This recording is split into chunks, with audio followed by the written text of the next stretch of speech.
नमस्कार दोस्तों, अब ज़रा सोचिए कि चाइना की किस लेवल की गुलामी पर आ चुका है पाकिस्तान। पहले तो सीपैक की परमिशन थी। अब सबको पता है कि पाकिस्तान ऑक्यूपाइड कश्मीर या फिर वहीं से उन्होंने शुरू किया था और फिर जाकर लास्ट में बलूचिस्तान में जाकर वो सीपैक जो है वो ख़त्म होता है।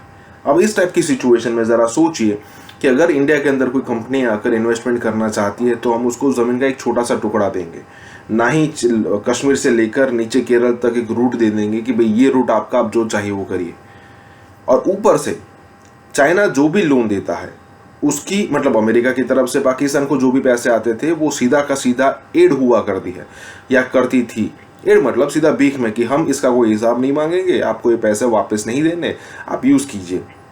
लेकिन पाकिस्तान जो भी यहाँ पर कर्जा देता है, पहले तो पाकिस्तान की जनता को बताया नहीं जाता कि कितने परसेंटेज पर लिया गया है, और दूसरा वो सूद समेत बहुत ही हाई रेट पर सूद लेता है और मतलब वसूल करता है। यहाँ पर यही बात हो रही है कि आखिरकार सिचुएशन कैसे चाइना के सामने विपरीत होती जा रही है पाकिस्तान की। इसी के साथ ये वीडियो शुरू करते हैं। और दोस्तों, सुपर थैंक्स के जरिए हमें मदद करना ना भूलें। एनर्जी क्राइसिस पर बात करें तो हुकूमत के लिए एक चैलेंज तो है ही है, साथ साथ जो प्रोजेक्ट्स लगाए गए वो बहुत ज़्यादा महंगे लगाए और जिसकी वजह से जो पाकिस्तानी मसनूआत है वो दुनिया में महंगी तरीन हो रही है। डॉक्टर साहब, एक तो मुझे ये बता दीजिए कि हुकूमत की प्रायोरिटीज़, अभी हम पहले सेगमेंट में भी बात कर रहे थे, इस सेगमेंट में भी कि प्रायोरिटीज़ तो थी कि हमने बिजली बहरान को ख़त्म करना है, मगर ये इतने महंगे प्रोजेक्ट्स क्यों लगा रही है हुकूमत? देखिए शाजिया, बेसिकली एक तो बड़ा रवायती तरीका है बिजली बनाने का, जिसमें फर्नेस ऑयल इस्तेमाल किया जाता है, जिसमें कोयला इस्तेमाल किया जाता है या डीजल इस्तेमाल किया जाता है। ये हम पिछले कई 100 सालों से इन तीनों को इस्तेमाल कर रहे हैं और उससे बिजली बनाई जा रही है। अब ये माहौल की आलूदगी, पोल्यूशन क्रिएट करते हैं और बहुत सारे प्रॉब्लम्स हैं। जो गैर रवायती तरीके हैं, जिसमें सोलर है, आप सूरज की रोशनी, सूरज की गर्माइश से आप बिजली बना रहे हैं, या विंड पावर है, वो नए तरीके हैं और उनकी कुछ साल पहले तक तो कीमत बहुत ज़्यादा थी। तो बहुत सारे ममालिक जो हैं वो सस्ती बिजली के लिए डीजल या फर्नेस ऑयल या कोयला जलाया करते थे। अब ये हालात आ गए हैं, दुनिया भर में जो बिडिंग्स हो रही हैं, अभी इंडिया में एहतशाम साहब जो पिछले हफ्ते में बिडिंग हुई है, उन्होंने एक सोलर प्लांट बहुत बड़ा, कोई 750 मेगावाट का सोलर प्लांट के लिए इंटरनेशनल बिडिंग मंगवाई। और एक स्वीडन की कंपनी है, टॉप रेटेड कंपनी, उसने कहा कि हम आपको शमसी तवानाई बना के देंगे, और वो कोई ₹2.97 इंडियन रुपए, पाकिस्तान में वो आ जाएंगे ₹5 और 19 पैसे फी यूनिट की वो बिजली बनाने के लिए तैयार है। उन्होंने बिड कर दिया, उनकी बिड एक्सेप्ट हो गई है, यानी कि आप ₹5.19 पाकिस्तानी रुपयों की वो एक यूनिट बिजली शमसी तवानाई से बनाने के लिए तैयार हैं। मैंने जब कायदे आजम सोलर पार्क जो हमारा बना है वो कुछ अर्सा पहले बना है, ये अब बिड आई है, लेकिन वहां पे आप हैरान, मैं खुद हैरान रह गया कि जो हमने रेट दे रखा है चीनी कंपनी को वो ₹14.85, मुकाबलतन ₹5.19 पाकिस्तानी रुपीस जो इंडिया में अब मिल रहा है।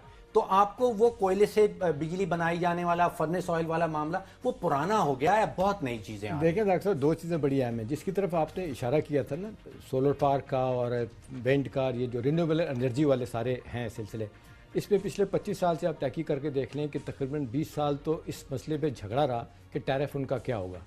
मैं ज़ाती तौर पे जानता हूँ कि वजारतों में बैठे हुए लोगों के अपने वेस्टर्न इंटरेस्ट की वजह से ये मसला तय नहीं हुआ। जो प्लांट लगाना चाहता है उससे मुकबका करने की बात होती है कि जी ये करें वो करें।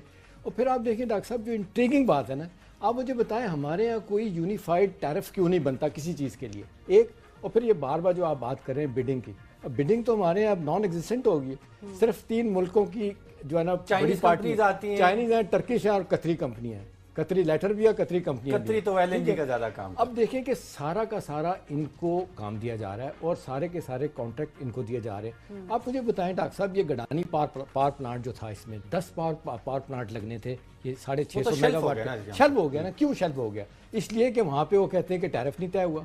इसमें जिस तरीके से कहा जा रहा था कि जी किसको कितने पैसे मिलने चाहिए, कट्स, कमीशन, उस पर चीज़ें तय नहीं, टैरिफ तय हो जाता है वो बड़ा हाई होता है। अच्छा, फिर ये कि आप मुझे बताएं डॉक्टर साहब कि ये क्या वजह है कि अगर आप पावर का मनसूबा लेके गए हैं या कोई हाइडल का लेके जा रहे हैं, हाइडल तो खैर अब नाम ही रह गया, कोई आई नहीं है, इसमें ये पहले से बताते कि नहीं लोगों को कभी ये हमारा टैरिफ इसके क्या होगा, ये अनाउंस पहले से क्यों, लोगों को पता क्यों नहीं है? और फिर ये कि बिडिंग के लिए आप मुझे बताएं ना कितनी कंपनियां सामने आती हैं, आज आके 2-3 कंपनियां चाइनीज कंपनियां होती हैं, और वो आपको भी पता, मुझे भी पता है कि स्वीडन की कंपनी आ रही है इंडिया में, तो पाकिस्तान में क्यों नहीं आ सकती? सर इसलिए नहीं आ सकती कि वहाँ पे हमसे अदारे थोड़े से बेहतर हैं। अगरचे उनकी भी हालत इतनी अच्छी नहीं है, मकरू चेहरा हिंदुस्तान का उसकी सो कॉल्ड जमहूरियत ने छुपा रखा है, अदरवाइज वहाँ पे भी करप्शन हमसे ज़्यादा है। लेकिन वहाँ पे आप देख लें जुडिशरी आज़ाद है, वहाँ पे फिर जिस तरीके से बिडिंग होती है, जिस तरीके से पावर प्लांट दिए जाते हैं, वहाँ पे अभी भी एक चेक्स एंड बैलेंसेस जो है ना बड़ा ज़बरदस्त तरीके से एक तरीका रखा है, यहाँ पे बिल्कुल नहीं है। ये सिर्फ हुक्मरानों की सवाबदीद पे है इसकी वजह से कीमत बढ़ जाती है। बिल्कुल इसकी वजह से बढ़ती है। स्वीडन में जो कंपनी जिसने सोलर पावर जो इंडिया में बना रही है,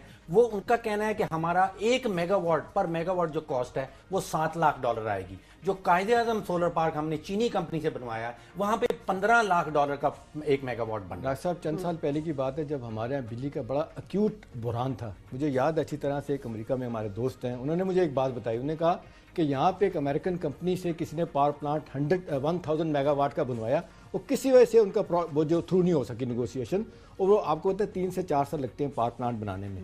वो पावर प्लांट तैयार था।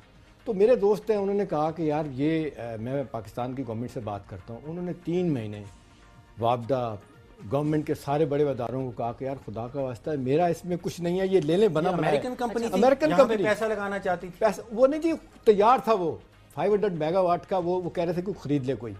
इन्होंने कहा, फाइनली उसको कहा गया ब्लैक एंड वाइट तरीके से, हमारे दोस्त को बताया मिनिस्टर ऑफ पावर ने, वापदा ने, कि जी हमारे कट्स क्या होंगे इसमें, हमारा क्या फायदा। कट्स तो इंडिया में भी होंगे। नहीं डॉक्टर साहब, इंडिया में भी बेतहाशा करप्शन। लेकिन हमारे यहाँ डॉक्टर साहब देखे ना मसला है, वो बंदा कहता है कि मैंने कहा कि यार इसमें तो मैं चाह रहा हूँ कि पाकिस्तान का मसला हल हो जाए, पाकिस्तान बिजली का बुरहान सर, ये मसला कैसे हल होगा? नहीं हुआ। सुने शादिया, उसके बाद क्या हुआ, वो साहब कहते हैं कि मुझे फिर वहाँ पे क्या कहते हैं, यूनाइटेड नेशन में जो श्रीलंका के सफीर हैं, उनको पता चल गया कि एक पाकिस्तानी है जिनके कोई बड़े अच्छे ताल्लुकात हैं अमरीकियों से, वो पावर प्लांट है, वो उनके पास आए। उन्होंने कहा यार हमें भी ज़रूरत है, आप देते। उन्होंने कहा आप ले लें। वो कहते हैं मेरा कोई ताल्लुक नहीं था, वो श्रीलंका ने वो पावर प्लांट 500 मेगावाट का चला गया वहाँ पे। ये गालिबन 2002-3 की बात है मेरे ख्याल। अच्छा, विंड पावर, एक solar power, clean energy, wind power के आपने हवा की ताकत से बिजली बनानी है।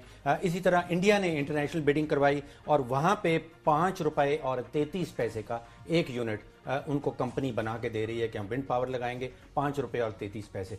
हमारे यहाँ सिंध में एक प्रोजेक्ट लगा है, विंड के ऊपर बेस्ड है, और उसका टैरिफ हम दे रहे हैं ₹10.60। अब सोचिए कि तमिलनाडु में अगर एक प्लांट लगता है वो ₹5.33 लगा की बिजली बना रहा है, हमारे यहाँ सिंध में लगता है तो ₹10.60, तकरीबन डबल कीमत है। अब ये हो सकता है कि हमारा प्लांट कुछ अरसे पहले लगा था, ये अभी रिसेंट बिडिंग है और टेक्नोलॉजी कुछ इंप्रूव हो गई है, लेकिन फिर भी डबल फर्क नहीं होना चाहिए। अब प्रॉब्लम ये आ जाएगा कि अगर आप बिजली महंगी बना रहे हैं, अब अपनी टेक्सटाइल यूनिट्स को, अपने सार्फिन को सब कुछ ये महंगी बिजली देंगे, फिर वो जो एक्सपोर्ट करेंगे अपने प्रोडक्ट, अपनी मसनूआत, वो दुनिया में कम्पीट नहीं कर पाएंगे। डॉक्टर साहब, हमारी टेक्सटाइल जो है ना इस वक्त ओवरऑल 30% से ज़्यादा हमारी जो है ना वो एक्सपोर्ट हमारी कम हो गई है। उसकी बुनियादी वजह में से एक बड़ा मसला जो गैस और बिजली का बहरान है, फिर ये महंगा टैरिफ है शादिया, उसकी वजह से वो पैदा ही नहीं कर, फिर कैपेसिटी का इशू है, प्रोडक्शन इतनी नहीं हो रही। डॉक्टर साहब आप मुझे बताएं कि चाइना ने US ट्रेजरी में $1.2 ट्रिलियन जो है ना वहाँ पे इन्वेस्ट किया हुआ है, और वो कितने पे है? 1.9% पे है। आप मुझे बताएं कि वहाँ पे वो जाके नहीं कह सकते हमें ज्यादा पैसे दें, जबकि आप देख लें कि अमेरिका के GDP के करीब जो है ना वो उनका कर्जा हो गया, लेकिन इसके बावजूद वो कहते हैं जी नहीं, नथिंग डूइंग, कुछ सिस्टम है। शादिया हमारे यहाँ सिस्टम नहीं है। यहाँ आप मुझे बताएं, चीफ मिनिस्टर साहब 3 मुल्कों में आए दिन जाते हैं, खासतौर पर टर्की जाते हैं, चाइना जाते हैं, और फिर प्राइम मिनिस्टर भी जब जा रहे होते हैं चाइना टर्की, तो वो एक ही चीफ मिनिस्टर जो है सूबे का वही जा रहा होता है। नहीं तो वजह क्या आपके ज़हन में आती है? बुनियादी वजह क्या है? बुनियादी वजह यह है कि वो एक फेयर कंपटीशन का जो एक तरीका कार है हमारे यहाँ अडॉप्ट नहीं किया जाता है, इसलिए कि वो लोगों को सूट नहीं करता। लेकिन वो चाइनीज कहते हैं कि हम आपको कर्जा दे रहे हैं, आपने जो कुछ भी बनवाना है वो हमसे ही बनवाएं। एहतिशाम साहब ने कहा फेयर कंपटीशन का जो तरीका कार है वो अडॉप्ट नहीं किया जाता है, मगर डॉक्टर साहब हम 12 डिस्कशन कर चुके हैं कि इसमें बद इंतजामी और बदउनवानी वो बड़ा एलिमेंट है जिसकी वजह से हमारी हुकूमत जो है वो सस्ते बिजली नहीं दे रही। सिर्फ